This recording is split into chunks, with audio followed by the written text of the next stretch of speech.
மகா சிவராத்திரி ஈசனுடன் ஓர் இரவு பிப்ரவரி 15 மாலை 6 மணி. தாய்மார்களை சொல்லவில்லை என்றால் அதில் வேற ஒரு முக்கியமாக போகுது. ஏன்னா முக்கியமாக தளபதியை தாய்மார்கள் நம்பி தான் எலெக்ஷன் நிற்கிறார்.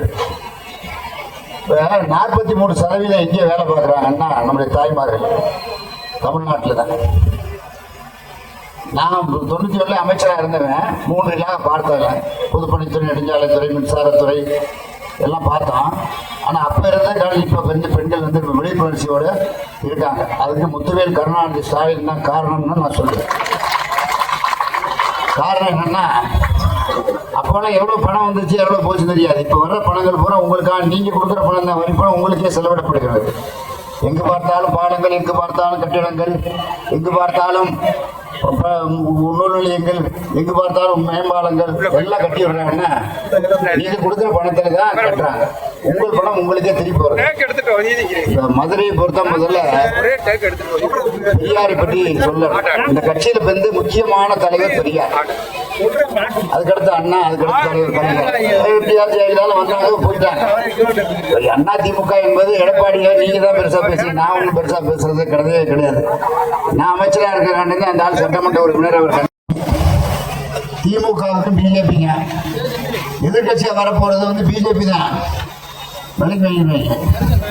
அண்ணா திமுக அடுத்த ஒரு 2 பேரும் இந்த மெஸ் இந்த பகுதியில் ஜெயிக்க முடியாது. இங்கே அவ்வளவு அவுட்டு. நான் சொல்லி தளபதி 53 பேர் 58 பேர்ல நம்முடைய தென் மாவட்டத்தில் 53 பேர் கட்டாயம் ஜெயிப்பாங்க. 7-5 பேரை மாற்றம் கிடையாது. நம்முடைய ஆட்சியில் 2026 2031 அண்ணனுக்கு தெரியும், பூமிநாதனுக்கு தெரியும்.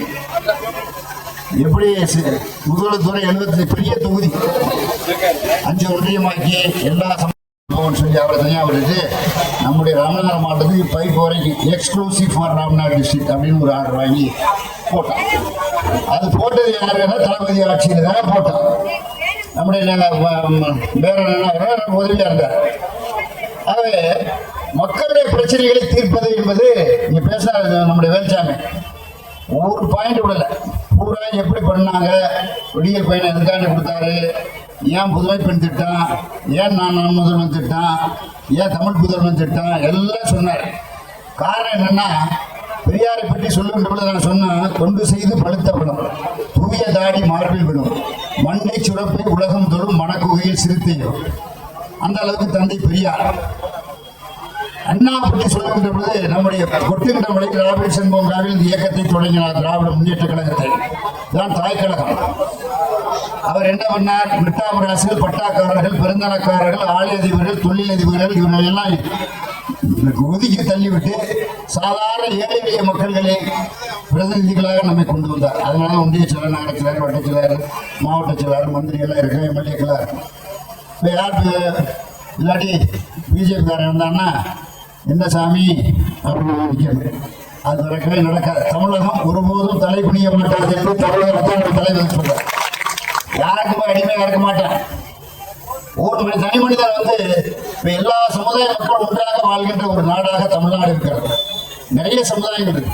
அனைத்து சமுதாய மக்கள் ஒன்றாக வாழ்கின்ற, ஒருத்த கூட இருப்பாங்க, ஒருத்த குறைச்சிருப்பாங்க. அவ்வளவுதான். செட்டியார் நடத்தியிருக்கார். ஆர்விஎஸ் பெரிய மத்திய அமைச்சர். அவர் எதுக்கு எங்க அப்பா மாமாலாம் அவருக்கு வேலை செய்யறார்.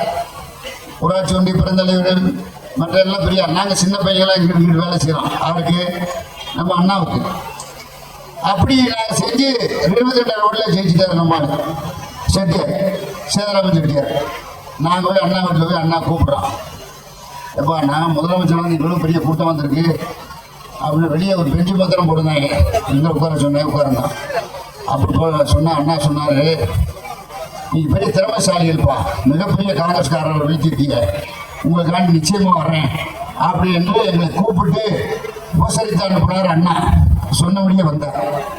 சிவகங்கை தான் முதலமைச்சராக வந்து கூட்டம் பேசிய இடம் சிவகங்கை. அங்கேதான் நம்முடைய ராஜா ஸ்கூல்ல நாங்கள் படித்த பள்ளியில அவர் வந்து பேசினார். ஆக அண்ணாவினுடைய செயலை நாம் மறக்க முடியாது. தொண்டர்களை மதிக்கின்ற தலைவர்களே அண்ணா மிகச் சிறந்த தலைவர். தென்னாட்டு பெருநர்சா, இந்நாட்டு இங்கர்சால் அவர் தான். அதனால தான் அவரை சொல்றோம். அவர் கலைஞர் என்ன பண்ணாரு, 14 வயசுல கொடி கொடி பிடித்தார், கொள்கை முழக்கமிட்டார். ஓடி வந்த இந்தி பெண்ணே இது, நாடி வந்த இடம் இது வெல்லவே என்று போர்ப்பரணி பாடியவர் கலைஞர். கலைஞர் வந்து தன்னுடைய வயசுல சின்ன வயசுல அரசியலுக்கு வந்தார். 94 வயசு வரைக்கும் இருந்தார். 80 ஆண்டுகள் அரசியல் இருந்தார். 14 வயசுல இருந்து 94 ஆண்டுகள் வரைக்கும் உயிரோடு இருந்தார். ஆனால் 80 ஆண்டுகள் அவர் மக்கள் பணிதான். வெற்றி தோல்வியை பற்றி அவர் கவலைப்பட்டது கிடையாது. நான் ஜெயலலிதா திருப்பி போனதுக்கு போய் காரணமே கலைஞர் தான். கலைஞர் சொன்னாரு, சரி நீ போக, நான் இருன்னு சொல்ல இருந்திருப்பேன், என்ன சொல்றாரு கேட்டுட்டு வா அப்படின்னு சொன்னாரு. ஆனா அவர் மாதிரி ஒரு தலைவர், ஒரு அரசியல்வாதியை பார்க்கவே முடியாது. ஒரு எதிரியை கூட மதிக்கக்கூடிய தலைவர் நம்முடைய தலைவர் கலைஞர் அவர். சரி போயிடனே, நீ செஞ்சோட்டு கடந்து கேட்பியா மந்திரி பதவிக்கு போவியான்னு கேட்டாங்க. நான் கலைஞரை கேட்டு சொல்றேன், அவர் தான் எனக்கு சீட்டு கொடுத்தாரு, நான் அவரால் இல்லை உங்களுக்கு எம்எல்ஏ இருக்கேன் அப்படின்னு சொல்லிட்டு நான் வந்துட்டேன். ஏன்னா வெள்ளிக்கிழமை அன்னைக்கு உன்னை ஐபிஎஸ் மினிஸ்டராக பார்க்குறேன், நீ போகிறோங்கிற அப்படிங்கிறாரு. நீ என்ன சொல்லிட்டு வந்தான்னு கேட்டார். நான் செஞ்சோட்டு கடன் கழிப்பதாக சொல்லிட்டு வந்தேன், மந்திரி பதவி எனக்கு வேணாம், எனக்கு மந்திரி பதவியிலிருந்து வரும் போகும், அது கொஞ்சம் பின்னாடி பார்த்தோம், ஆனால் கட்சி என்பது அவசியம். அதனால அந்த அம்மா வந்து உன்னை வந்து 37 வயசுல 3 இலாக கொடுத்தல, நான் தானே பெருசு என்று கேட்கிறாரு. ஆகவே நான் செஞ்சோட்டு கடன் கழிப்பதாக சொல்லிவிட்டேன்ட்டு சொன்னேன். எப்படி பார்த்துக்கிட்டே இருந்தார். ஒன்றுமே சொல்ல, போகணும்னு சொல்ல மாட்டேங்கிறாரு, போக வேண்டாம் சொல்ல மாட்டேங்கிறாரு. நான் போயிட்டேன். அப்போ தான் சொன்னாராம், கண்ணப்ப போட்டாயா பரவாயில்ல அப்படின்னு சொல்லிட்டு 1% தோற்று முடியாது. முதலமைச்சராக வர வேண்டியவர் ஒரே 1% நம்முடைய வந்திருந்தா அவர் நல்லா, அவருக்கு நியாயமா அரசியல்வாதினா அவர் தான் அரசியல்வாதி, இந்த மாதிரி அரசியல்வாதி கிடையாது. நான் சொன்னேன், எனக்கு சசிகலா எனக்கு உண்மையாக பிடிக்காது, அவங்க நான் ஒருத்தர் இருக்கிறதே மறந்து விட்டாங்க. இப்போ பேட்டி அவர் யாருக்கு தேடிட்டு இருக்காங்க, கட்சியில் எந்த கட்சி தேடிட்டு இருக்காங்க, பெண்களுக்கு நான் ஒருத்தர் இருப்பதே மறந்து விட்டார்ல அப்படின்னு. நீங்க கட்சியில் இருக்க இல்லாம போங்க, எடப்பாடி தான் சேர்க்க மாட்டேங்கிறானே, அவன் கட்சி மாதிரி அவன் தான் வச்சிருக்கிற மாதிரி வச்சு நடத்துறானே, அங்க இருக்கவன் என்ன இருக்கான்னு தெரியாது. இந்த எம்எல்ஏ சீட்டுக்காண்டி இங்க உட்கார்ந்துட்டு இருக்காங்க, வேற ஒன்று தொண்டர்கள் கிடையாது. எங்க டிபாசிட் போச்சு. ராமநாதபுரம் மாவட்டத்தில் பாராளுமன்றத்தில் கூட்டணி கட்சி முஸ்லீம் லீக் நிற்கிது. நம்ம தலைவர் வேட்பாளரை போட நாங்கள் வேலை செஞ்சுக்கிட்டு இருக்கோம். நானும் மாவட்டத்தில் மற்ற எல்லா தொண்டர்களும் வேலை செய்கிறோம். ஆனால் டெபாசிட் போச்சு. ஏடிஎம்கே ஓபிஎஸ் வந்தார், எல்லாரும் பண்ணி பார்த்தாரு. சாரி, நான் அவர் கேட்டேன், இங்கே வந்தார் இந்த மதுரை ஏர்போர்ட்டுக்கு, நீ என்ன செஞ்சு 25 வருஷமா அந்த சமுதாய மக்களுக்கு என்ன ஏன் ஒதுக்கி நிற்கிறீங்க, ஏன் தேவையில்லாத வந்து குழப்பம் தானே, நாங்கள் வாட்டி நிம்மதியாக வாழ்ந்துட்டு இருக்கோம். அவங்களுக்கு வேண்டியதெல்லாம் 91 பஸ் விட்டேன், எல்லாம் பண்ணியாச்சு. ஒரே ஒரு காரியம் பண்ணோன்னா எல்லா ஊர்களுக்கும் தண்ணி கொடுக்கணும். என்ன கொடுக்கணும், குடிநீர் அதை கொடுத்துருவாங்க. எல்லா ஊரும் ஒரு போகம் விளையணும், அது எல்லா கம்மாய்க்கும் ஒரு போகம் விளையிறதுக்கு தண்ணி கொடுக்கணும். அது ஒண்ணுதான் பாக்கி, அதை அடுத்த தான் செஞ்சிருவோம். இது ஒண்ணுதான். ஆகவே மோடியை பத்தி சொன்னார். மோடி எத்தனை தவணை வந்தாங்க? 8 தவணை வந்தாரு. என்ன 8 தவணை, 2ஆம் தவணை 1ஆம் தேதி வரப்போறாரு, வந்துட்டு போறாரு. மோடி வந்தா என்ன செய்ய போறாரு? ஒன்றும் செய்ய போறதில்லை. கொள்கை அடிப்படையில் இங்கே திராவிட இயக்கம் தான் ஆள முடியும், வேற எந்த கட்சியும் வர முடியாது. அதை நம்ம அண்ணன் வைகோ அவர்கள் தெளிவாக சொல்லிவிட்டார்.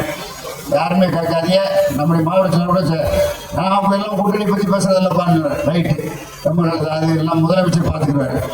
அவரே சொல்லிட்டார், பங்களிட்டார். இனிமேல் நம்ம பேச வேண்டியது இல்லை. நான் ஒரு சப்போர்ட்டுக்கு தான் பேசணும், அவர் பேசுறத நான் பேசுறேன், ஒரு சப்போர்ட்டுக்கு தான், வேற ஒன்றும் கிடையாது.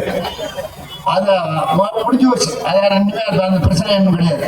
ஆக மோடி எல்லாம் நம்ம பெருசுப்படுத்த வேண்டியது. அவர் வந்து வந்துட்டு போறாரு, பிரைம் மினிஸ்டர் முறையில் அவர் வர்றாரு, எடப்பாடியார் உலாவுறாரு, எல்லாம் பண்ணுவார்.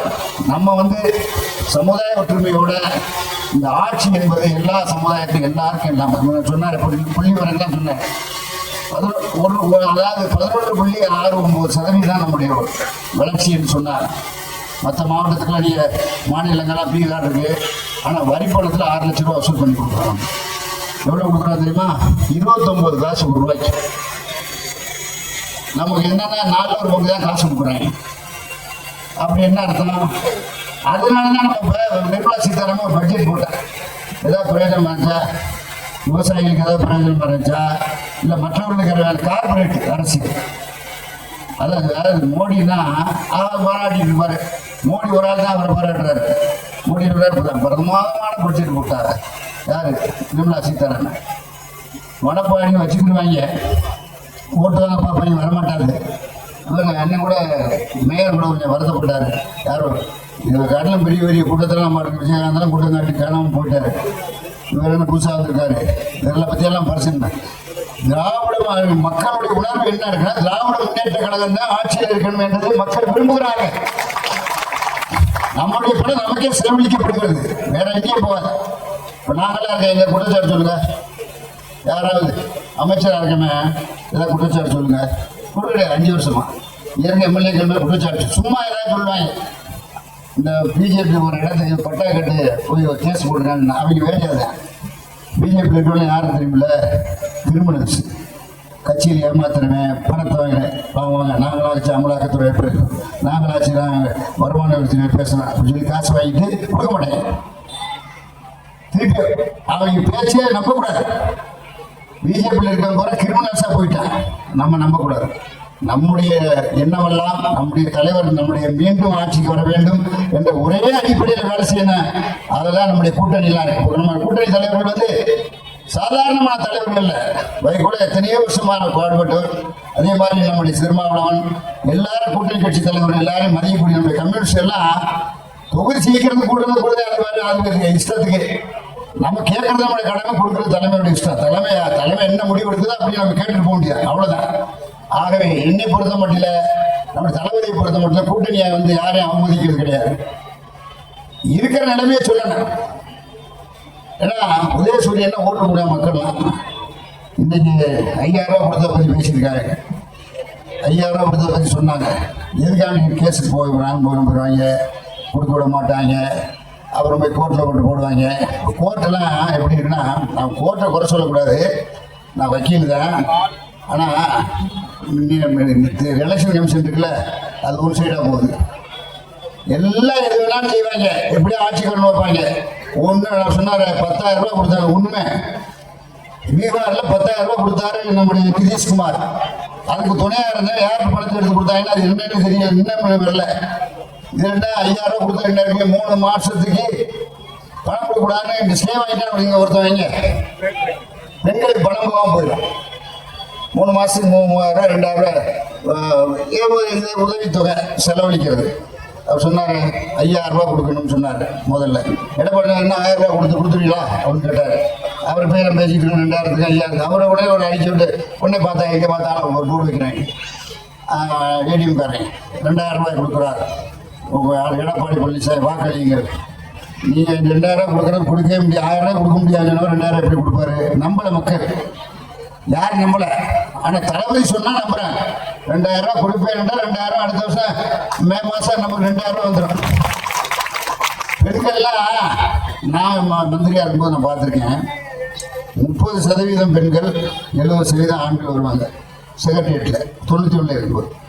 இப்போ பார்த்தா 70% பெண்கள் 30% ஆண்கள் வராங்க. ஏன்னா அவ்வளோ தூரம் படிக்கிறாங்க. ஏன்னா எல்லாத்துக்கும் நம்ம என்கரேஜ் பண்ணுறோம். அவரே இப்போ நான் முதல்ல வந்துவிட்டா பள்ளிக்கூடத்து பிள்ளைகளுக்கு சாப்பாடு எல்லாம் பல கோடிக்கணக்கான ரூபாய்களை பெண்களுக்காக செலவிடலாம்.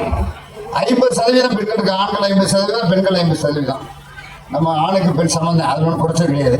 இப்போ எல்லாம் விழிப்புணர்ச்சியோட நம்முடைய பெரியாருடைய நினைவு தான் நம்ம. அவர் தான் சொன்னார், ஒரு பெண் படித்தா இந்த சமுதாயம் படித்தது மாதிரி என்று பெரியார் சொன்னார். அவருடைய கலைஞரும் பெரியாரும் அண்ணாவும் சொன்ன வழியில் தான் இப்போ 3,251 கோடி ரூபாய் மொழிக் கொள்கைக்கு உள்ள பணம். மும்மொழி கொள்கையை ஏற்றுக்கிற சொல்றேன். எப்படி ஏற்றுக்கிறது? அண்ணா சொல்லிட்டு போனார், தொடர்புக்கு ஆங்கிலம், தமிழ் வந்து பேசுறதுக்கு நம்முடைய மொழி 2 போதாத. எதுக்கு 3வது மொழி?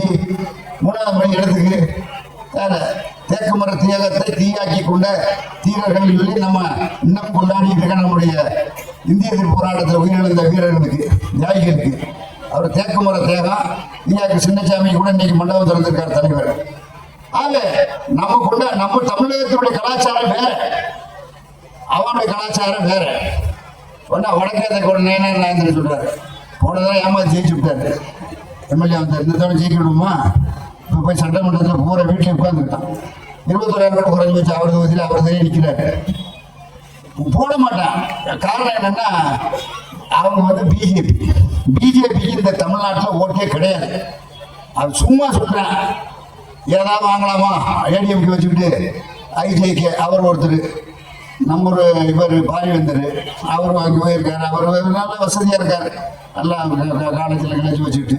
அப்புறம் இப்போ ஜான் பாண்டியன் இப்படி ஒரு 5-6 பேர் சேர்த்துக்கிட்டு இருக்காரு. ஜான் பாண்டியன் போனதானு எனக்கு எதிர்பார்த்தார் நம்ம எலெக்ஷனில் முதலத்தூரில். அதான் ஏப்பா நீ எதுக்கு எதிர்பார்க்குற, உன் மகனுக்கு 2 கோடிக்கு நான் தான் எப்படி வாங்கி கொடுத்தேன், ஏன் வர்றேன் அப்படின்னு கேட்டேன். பேசாமல் போயிட்டாரு. வந்தார், கல்யாணத்துக்கு நீ ஏன் நடத்தி வைக்கணும்னு கேட்டார். சரி நான் வர்றேன், நீ தலைவரை கூப்பிடு. தலைவர் வந்தாருன்னா நான் வர்றேன், இல்லைன்னா வர முடியாது. நாங்கள் ஒரு கட்சியில் இருக்கோம், ஒரு கட்சியில் வருது தேவை என்ன சொல்லுதோ அதான் கேட்போம், அதான் முறை அப்படின்னு. அப்புறம் தலைவர் கேட்டால் தலைவர் போகிறோம். நான் சரி தினேஷ் போயிட்டு சொல்லி போயிட்டு போகிறேன். ஒடுக்கப்பட்ட சமூகம், நம்ம யார் வித்தியாசம் பார்க்குறதில்ல, எல்லாரையும் ஒன்றா தான் நினைக்கிறான் அப்படின்னு சொன்னால் போயிட்டு வந்தார். அப்புறம் போய் நாளைக்கு கல்யாணம் போய் நடத்தி வச்சேன். இப்போ என்னடான்னா வந்து கேட்டார். நான் சொன்னேன் ஸ்ரீவில்லிபுத்தூர் வேணா உங்களுக்கு சொல்லுவோம், நீங்கள் அங்கே தான் நிற்கலாம். ஏன்னா அதுதான் நான் இப்போ அவங்க 2 எங்களுக்கு சங்கரன் கோயில் வாங்கி கொடுங்க. சங்கரன் கோயிலில் மாவட்ட சார் நிற்பார். அடுத்து வாசுதேவநல்லூர், அங்கே வந்து சொல்ல முடியாது, அது தலைவர் ஒரு இஷ்டம். அங்கே ஒரு கல்யாணம் பண்ணுறது நாங்கள் கட்டி 52 லட்சம் ரூபாய்க்கு. நான் என்ன பண்ணுறதுன்னா இந்த ஏழைகளின் சிரிப்பில் இறைவனை காண்போம்னு சொல்லி கலைஞர், அண்ணா, அப்புறம் அந்த தலைவர் படத்தை போட்டு கல்யாண மண்டபத்தில் 1000 ரூபாய்க்கு புக் பண்ணிக்கிறது பே பண்ணுறதுக்கு. அது மாதிரி நிறைய மண்டபம் உத்தரவேச மக்கள் ஒரு மண்டபம் கட்டி விட்டுருக்கான், உருவாக்கியில் ஒரு மண்டபம் கட்டி விட்டு நிறைய கட்டிட்டு இருக்கான். அது என்ன ஏழை எளியவர்கள் வந்து 30 ரூபா 40 ரூபா கொடுத்து கல்யாணம் பண்ண முடியாதுல்ல. எல்லாருமே ஊரில் கல்யாணம் பண்ணுறதில்ல. என்ன இங்கே யாரும் ஜாதி சங்கம் நடந்திருக்கா? ஒன்றும் கிடையாது. எல்லாம் சும்மா வாழ்றான். எல்லாம் காரணம் என்னன்னா நம்முடைய தளபதி ஆட்சியில் நாம் அனைவருக்கும் எல்லாம் கிடைக்குது. பேசாமல் இருக்கேன். எல்லாரும் யாருமே இப்போ போராட்டம் நடத்துறது யாரும் இல்லையா? அவர் சொன்னார் 11,746 கோடி ஓய்வூதியம் கொடுத்தாரு. எல்லாம் கொடுக்க முடியாது. 28 வருஷமா போராடுறான். இன்னைக்கு நேரத்தில் இல்லை, ஜெயலலிதா காலத்திலேருந்து போராடிக்கிட்டே இருக்கான் அரசு ஊழியர்கள். ஆனால் அந்த உதவித்தொகை கொடுத்த ஓய்வூதியத்தை கொடுத்தவர் நம்முடைய தளபதி அவர்கள் என்பதை யாரும் இருக்க முடியாது. எல்லாரும் கிடைக்குது. 1-2 பேர் அவன் இதை பார்த்துட்டு மற்றவெல்லாம் அந்த ஆஃபீஸ் இருக்கவன் இந்த ஆஃபீஸ் இருக்கவன் 1-2 வரத்தாங்க. அது மாதிரி ஆண்டானா ஒரு பிரச்சனை இல்லாத உலகம் அன்னைக்கு எல்லாம் வரலாம். ஆகவே நம்முடைய எண்ணமெல்லாம் நம்முடைய அண்ணாவும் பெரியாரும் நம்முடைய கலைஞரும் கண்ட நம்முடைய வழியில நாம் திராவிட இயக்கத்தை தேர்வான ஆட்சியிலே உட்கார வைக்க வேண்டும். அதுதான் சிறப்பு. நம்முடைய முதல்வர் ஸ்டாலின் தான் வர வேண்டும், அதுதான் சிறப்பு. அப்புறம் பின்னாடி பார்த்துக்குவோம். இப்போ நான் 13 எலெக்ஷன் நின்றேன், 12வது எலெக்ஷன் நின்று 13வது எலெக்ஷன் நிற்க போகிறேன். 9 எலெக்ஷன் ஜெயிச்சிருப்பேன், 4 எலெக்ஷன் தோற்றுருப்பேன். தோல்வியை பற்றி கவலைப்பட்டிருக்கோமா நம்ம? ஆனால் எலெக்ஷனில் 9 எலெக்ஷன் ஜெயிச்சதை பற்றி கவலைப்பட்டிருக்கோமா? கிடையாது. ஏன்னா பற்றி தேர்தல் வந்து மாறி மாறி வர்றதா. ஒரு மனிதன் ஜெயிப்பேன், வெற்றி அடைவேன், தோல்வி அடைவேன், அதெல்லாம் சகஜம். ஆகவே அதை பற்றி கவலை இல்லை. ஆனால் இயக்கம் சொன்னால் என்ன ஆகணும்? எனக்கு சிதம்பரத்துக்கு தான் பெரிய எலெக்ஷன். சிதம்பரம் 7,361 நான் ஜெயிச்சோம் சொன்னேன், சரின்னு போனாரு. அப்புறம் மறுபடியும் 3,201 இப்படி ஓட்டை மாற்றி போட்டு இருந்தே பண்ணாங்க. பரவாயில்ல, கலைஞர் கூட அதை ஒத்துக்கல. அவர் ஓட்டு வாங்கி ஜெயிச்சாரு விட்டு சொன்னார். எப்படியோ போச்சு, அதை பற்றிலாம் கவலைப்படலாம். போயிட்டு போகுது, அடுத்த எலெக்ஷன் பார்த்துக்கணும் அப்படின்னு. இப்போ எனக்கு குறைஞ்சா போச்சு, 5 வருஷம் எம்பி ஆகல, அவ்வளோதான். வேற எந்த பண்ண முடியும்? வேற ஒன்று, அவ்வளோதான். எலெக்ஷனை பற்றி கவலைப்படுற அரசியல்வாதியாக இருக்கவே முடியாது. ஆக தேர்தல் என்பது வரப்போகும். ஆகவே இந்த பிஜேபிக்காரன் வந்து காங்கிரஸை வந்து ஏதாவது குறைச்சி கொடுக்க மாட்டாளா? மாவட்ட செயலாளர் வந்து அது மாதிரி இவர் கண்ணப்ப கொடுக்க. நாங்கள் என்னன்னா நிலைமையை சொன்னோம், நீங்கள் இப்படியெல்லாம் இருக்காதீங்கப்பா, எல்லாரும் ஒன்று சேர்ந்துதான் ஆட்சி அமைச்சா தான் நல்லது என்று சொல்கிறோம். அவ்வளோதான் தவிர வேற ஒன்றும் கூட்டணி வேணாம் எங்களுக்கு சொல்றதுக்கு உரிமை இருக்கு, எங்களுக்கு கிடையாது. அவர் தலைவர் யாருக்கு முடிவெடுக்கிறாரோ அவர் தெளிவாக சொல்லிட்டார். ஆட்சியில் பங்கு கிடையாது. 93 இடம் தானே வச்சிருந்தார் கலைஞர். அப்போ கொடுத்தாரா? எல்லா கட்சியும் தானே இருந்துச்சு. அப்போ அப்புறம் 150 தொகுதி வரும்போது எப்படி 150லேருந்து 160 தொகுதி உதயசூரியன் ஜெயிக்கணும் பாருங்க. இன்னைக்கு 170 தொகுதியில் நிற்பான், 150 160 தொகுதியில் ஜெயிப்பான். உதயசூரியன் ஜெயிக்கும். உதயசூரியன்னா அது ஒரு மாதிரி. மற்றன்னா அது ஒரு மாதிரி சின்னம்னா. இப்போ திருநெல்வேலியில் ஒரு எலெக்ஷன் போச்சுனாரு, போனேன். எல்லா ஊர்லையும் பேசிட்டு வந்தான்.